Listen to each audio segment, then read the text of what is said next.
ఇప్పుడు ఈ మధ్య కాలంలో కొన్ని రైస్ పండిస్తున్నారు సార్, అది లో గ్లైసిమిక్ ఇండెక్స్ రైస్ అంటున్నారు. అంటే white rice, it's actually Sona Masuri, it's actually basmati rice also.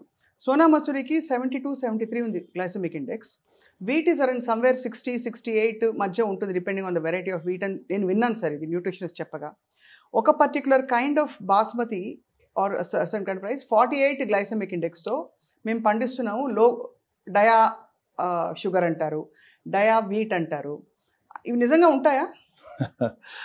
వాళ్ళనే సైంటిఫిక్ ఎవిడెన్స్ నాకు తెలిసి ఏం లేవు. ఇప్పుడు ఇవన్నిటికీ everything you need to grow them.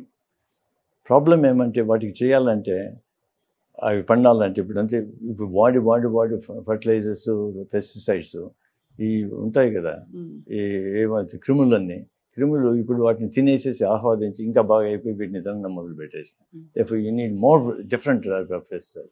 ఇవన్నీ వదిలేసేసి కొన్నేళ్ళు వదిలేసేసి మళ్ళీ స్టార్ట్ చేయాలి. అంటే స్టార్ట్ అన్యూ, అది కావాలి. నెక్స్ట్ వీటిలో అన్ని షుగరే.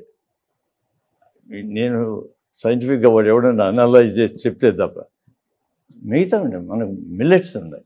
మిల్లెట్స్ వచ్చి లో గ్లైసిమిక్, 13, 14 ఇంకా కింద ఉంటుంది. లో సాటిస్ఫాక్షన్ ఆల్సో సార్, లో సాటిస్ఫాక్షన్ తగ్గించేస్తా. సో లేదు, డిపెండ్స్. ఇప్పుడు మేము చిన్నప్పుడు రాగి సంగతి తింటాం, ఎవరన్నా అది మా వర్కర్స్కి ఇచ్చేవాళ్ళు, మేమే తినేసేది, వాళ్ళకి రైస్ ఇచ్చేసి. సో రాగి సంగటి బెటరే కదా, better than the rice. White rice brown rice కంటే కూడా బెటరా? అన్నిటికంటే ఫర్గెట్ అబౌట్ రైస్గా whatever you do, rice పక్క దోసేసేయండి. మిల్లెట్స్ ఎన్నో మిల్లెట్స్ ఉన్నాయి. అంటే the reason for that is part of it is the fibre little bit of protein, ఇది కాదు అంత షుగర్ అన్నీ కలిపి ఉన్నాయి. ఏమవుతుందంటే షుగర్ను స్లోగా రిలీజ్ చేస్తాయి ఈ మిల్లెట్స్లో. అండ్ ఆల్సో మనకు పల్సెస్ ఉన్నాయి కదా, green, all the beans and peas, all this lentils, వీటిల్లో కూడా షుగర్ ఉంది, but they are complex sugars. అవి స్లోగా రిలీజ్ చేస్తుంది. మిల్లెట్స్లో ఉండేవి కూడా స్లోగా వస్తుంది. కంబైన్ చేసామనుకో, ఏది కార్బోహైడ్రేట్ను. ఇప్పుడు కొందరు ఇంగ్లాండ్లో very common toast with butter అంటారు, తినేసేస్తారు. దాంట్లో ఏం లేదు, ఒక పక్క ఫ్యాట్, ఒక పక్క షుగరు, రెండు. You need all the 4 components. ఏది carb, fat, protein, fibre is the most important. అది ఫర్గెట్. మనం నాణ్యతగా ఉండాలి, అత్యంత తెల్లమైన రైస్ తినేది. పాలిష్ ఎంత రిఫైన్ అయితే అంత బ్యాడ్. మైదా కూడా అంతే కదా సార్, డెరివేటివ్ వీట్ నుంచి పుట్టే మైదా ఇవాళ బ్యాన్ అని అందరూ ప్రపంచవ్యాప్తంగా అంటా ఉంటారు. అన్నీ ఒకటే, వీట్ అదే, సేమ్ అదే.